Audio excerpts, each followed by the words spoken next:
Welcome to part 2. Today's video I'm just going to continue with the turbo install and take this thing out.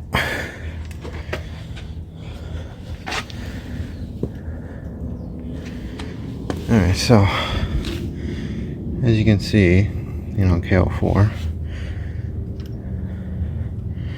surprisingly this thing doesn't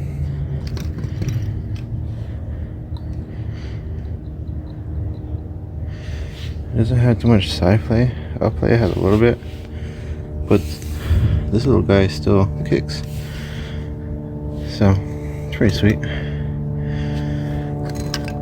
Okay guys, so let me just recap real quick. So this bolt sits on a bracket that's along the coolant line. So you take this off along with the top 4 like I mentioned in the last video. Then you want to take off the banjo bolt for the oil line. So you got the top one that you can remove, and then underneath the car, I think I showed it in the last video, but you have this oil return or oil drain line, however you want to pronounce it or identify it as. You remove those 2 bolts, which are 8mm, right? And some people may think that you have to remove this coolant line for this. You don't have to. You just take this off. Here's the boost control solenoid for the internal wastegate. I left it on there because I'm not going to be reusing that. I'll be using the external wastegate. So there's that. Let's see. I think that's all I did. Yeah. Oh yeah, actually this one on the bottom side, I think I mentioned in the last video, but there's a coolant line rubber piece just like this one that sits over this, so you have to pull out to remove it. Now keep in mind that if you don't pinch it, you'll be losing all the coolant in your car. I'm going to be doing a coolant flush since I'm already at it right here. So my coolant is off the car and I have new FL22. If you're going to be replacing or doing a flush, replace it with FL22 coolant. So there you go. Go ahead and start showing you guys the exhaust manifold. Okay, so if you look down here, you have this bolt and that bolt down there. On this side, you have that bolt, this one, and this one up here. So you can see it like this. Alright, I don't know if you guys were able to see that, but okay, so you're also gonna have the bolt that's right there on the bottom, and this one right here on top. And you're gonna have this bolt and this one. Now the nuts are on inside there, so you're gonna have all those. I think it's a total of 1 2 3 4 5 6 7 8 9, about 9 of them. So let me go ahead and start removing those, and I recommend PB blasting them to help you out a little bit.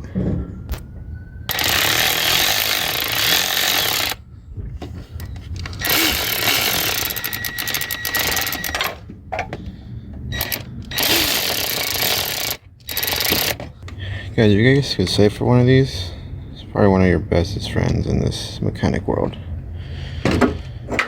or mechanic world, official YouTube mechanic.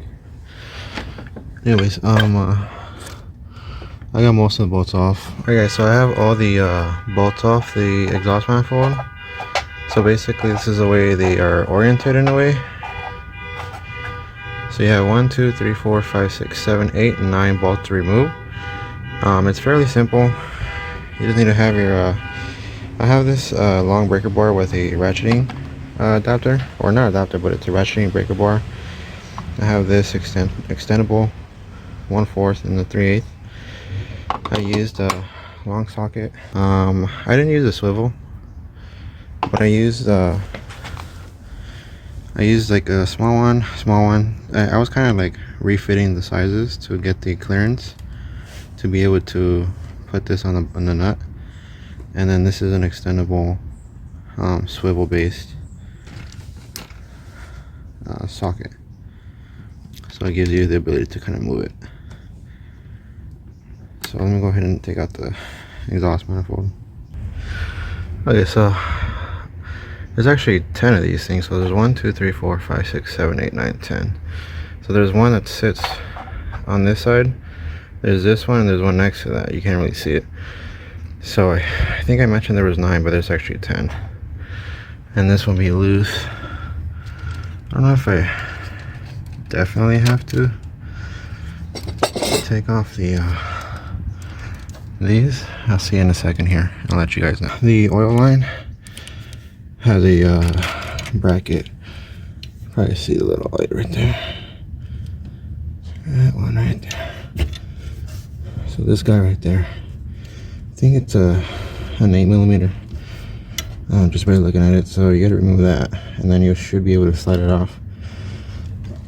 I didn't remove these, the oil hoist or the bracket for the motor to take it out, nor this one, and I didn't remove the housing, the ventilation housing for the alternator. It's still on there, so you could definitely remove this without doing all the extra stuff. Alright, let me see if I could do like a better angle for you guys. So there's that oil line. Right, you have that bolt you gotta remove. So that's actually better for you guys to see it.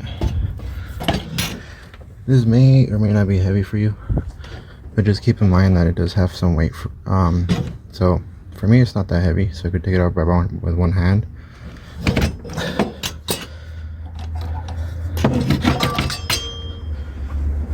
So we got this off.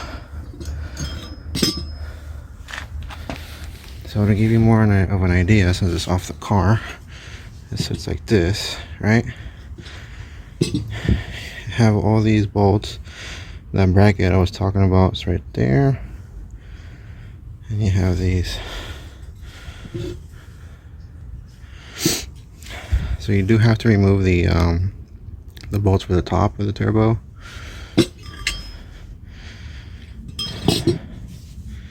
And yeah, I'm also gonna actually go ahead and replace this gasket. Oh, wait a minute. Am I gonna have to remove this after all? I think I am. Oh, wait a minute. Let's see here. Let's see. It's just not coming off.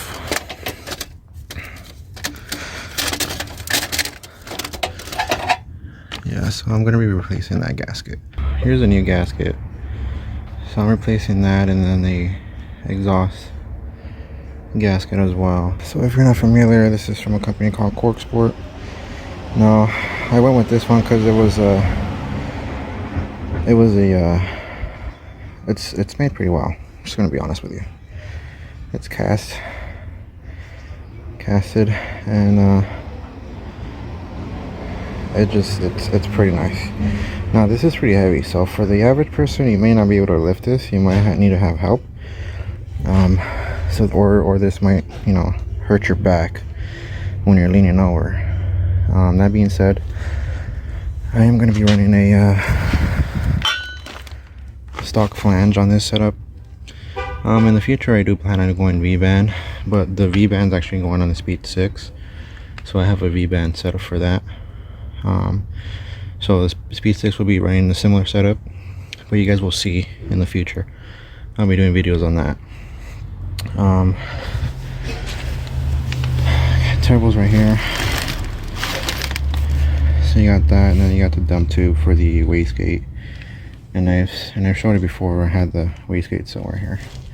No, it's right here. Now I do need to switch over to the 17 psi spring, and change the one that's in there. I believe it's a 14, and Eric wants me to switch over to the 17. So I'll be taking this apart and swapping the spring over, but the important thing for now is just to do the exhaust manifold and the turbo. This could come after because this is going to be installed on the top side of the exhaust manifold with the V-band flange to stock flange. So the wastegate is going to sit on this part of the V-band, and I mean you'll see at the end of it. So yeah. Alright guys, so what I'm going to do is I'm going to try to use the stock oil feed line, but at a later date I'm going to replace it for a custom line. So for now, what I'm going to do is try to run that and see if how it'll work, but I'm still deciding, guys. I don't know, or I might just stop it right here and do a part 3 at a later date. But I have these studs lubricated with this anti-seize. So I bought this anti-seize that I love to use.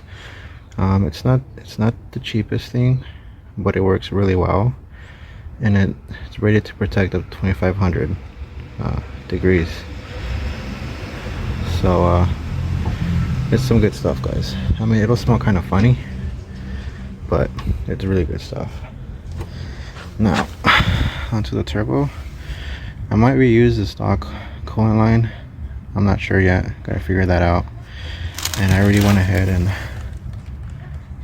I plugged up the 38mm wastegate flange that I have on the bottom with a block off plate.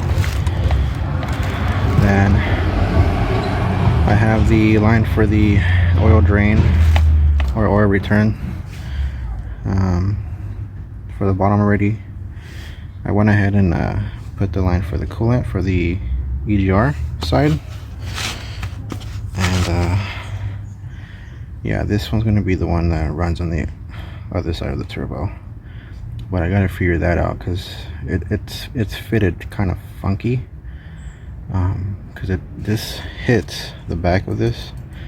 So I gotta see if I could run it like that, or I might just wait and buy custom lines as well.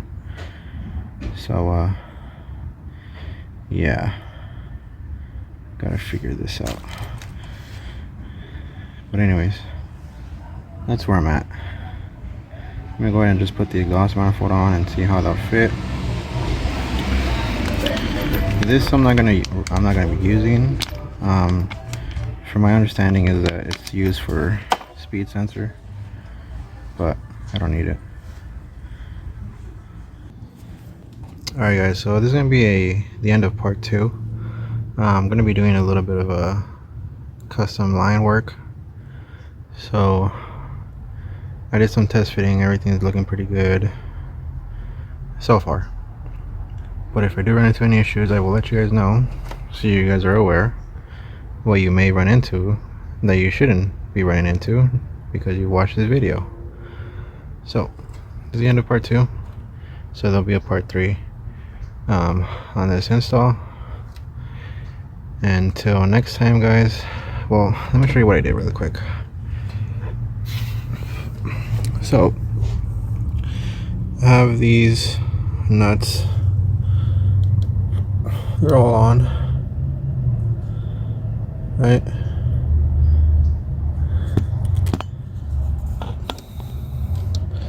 All the nuts are on. This is so if you don't have any muscle, I'm just gonna, like, if you don't have enough strength, or if your body's, I was gonna say, if you're not used to lifting, or you don't lift weights and have strength behind your lifting methods, this may be too heavy for you. For me, like I said earlier, it's easy. So you may need help putting this in the backside, but it's very easy to do this.